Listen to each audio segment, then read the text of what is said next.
Hello friends, welcome back. So today we are going to discuss a very common problem, dandruff. हम सभी को life में कभी ना कभी इस प्रॉब्लम से जूझना पड़ता है. डैंड्रफ की प्रॉब्लम में अगर ज़्यादा सीवियर हो तो ये हेयर लॉस भी करा सकती है. बहुत ज़्यादा सीवियर होने पे सीबोरिक डर्मेटाइटिस हो सकता है, जिसमें येलोइश थिक स्केल पे जमा हो जाती है. उसमें इचिंग होता है, रेडनेस रहती है और कई बार जब हम स्क्रैच करते हैं तो उससे पस वाले दाने या फॉलिकुलाइटिस भी बन जाते हैं और ये एक प्रॉब्लमेटिक सिचुएशन बन जाती है. नॉर्मल डैंड्रफ भी जब हम कभी ऑफिस में हैं, कोई केस प्रेजेंट कर रहे हैं, यहाँ शोल्डर पे सूट पे डैंड्रफ आ रहा होता है, it's a very embarrassing situation and which is very common problem. तो दोस्तों ये डैंड्रफ होता क्यों है? हम देखेंगे अक्सर बच्चों में डैंड्रफ नहीं होता. जब बच्चे पैदा होते हैं वहाँ से लेके 1 ईयर तक थिक ग्रीजी स्केल बनती है, इसको क्रेडल कैप बोलते हैं. उसके बाद ये प्रॉब्लम ठीक हो जाती है और फिर एडोलेसेंस पे यानी कि 15 साल 16 साल 18 साल के बाद डैंड्रफ की प्रॉब्लम एंड सीबोरिक डर्मेटाइटिस की प्रॉब्लम शुरू होती है. Because of hormonal action, androgen का एक्शन जब शुरू होता है तो हमारे स्केल पे एक ग्लैंड होती है जिसका नाम होता है सीबेशियस ग्लैंड, उसकी एक्टिविटी बढ़ती है. सो नॉर्मली सीबेशियस ग्लैंड की एक्टिविटी से जो सीबम या ऑयल सिक्रीट होता है उसका काम होता है स्कैल्प के हेयर को नरिश करना, उसमें चमक लाना. स्किन पे भी वो ग्लैंड होती हैं ताकि स्किन पे भी एक मॉइस्चर बने रहना, एक चमक आना. तो ये एक नॉर्मल उसका काम है. बट जब एंड्रोजन की एक्टिविटी की वजह से ये सीबम ग्लैंड की एक्टिविटी बढ़ती है और वहाँ पे ज़्यादा ऑयल सिक्रीट होता है तो वो ऑयल, इसके अलावा डर्ट, ग्रिम, ये सारी चीज़ें मिल के वहाँ पे डैंड्रफ या सीबोरिक डर्मेटाइटिस बना देते हैं. इसके अलावा एक फंगस होता है मेलासीजिया फरफर, नॉर्मली हमारे स्कैल्प में वो पाया जाता है.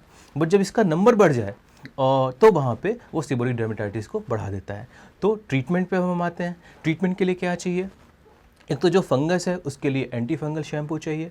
नॉर्मल जो स्किन का टर्नओवर हो उसको इम्प्रूव करने के लिए एक normal mild pH balance shampoo की ज़रूरत है ताकि वो स्कैल्प को हम क्लीन कर सकें, क्लीन रख सकें. अगर इनसे भी बात नहीं बनती है तो फिर हमें डर्मेटोलॉजिस्ट को दिखाना होगा ताकि हम कुछ हाई लेवल की दवा जैसे कि टॉपिकल स्टेरॉयड या ओरल एंटीफंगल प्रेस्क्राइब कर सकते हैं और इससे निजात पा सकते हैं.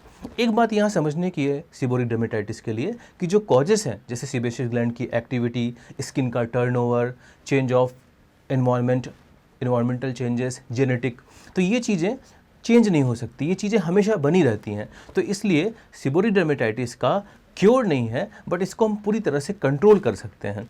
तो हमें जब भी प्रॉब्लम हो, अगर माइल्ड प्रॉब्लम है तो नॉर्मल शैम्पू यूज किया, एंटी डैंड्रफ शैम्पू हफ्ते में 2 बार यूज किया which should contain ketoconazole and zinc pyrithione, और उसके बाद ये इंप्रूवमेंट हो जाता है. अगर इससे इंप्रूवमेंट नहीं हो रहा है then you should go and check with your dermatologist.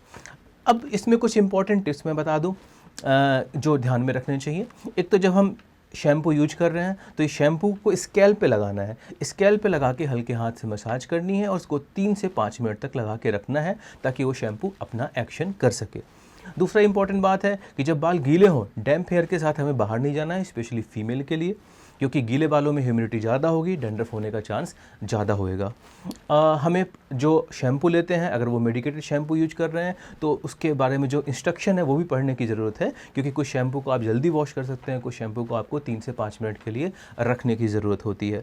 तो फ्रेंड्स ये नॉर्मल चीज़ें हैं जिनको आप फॉलो करते हैं तो यहाँ पर आप डैंड्रफ से हमेशा के लिए एक इम्प्रूवमेंट पा सकते हैं और वो इम्प्रूवमेंट हमेशा के लिए बना रह सकता है. हम रखें आपका ख्याल.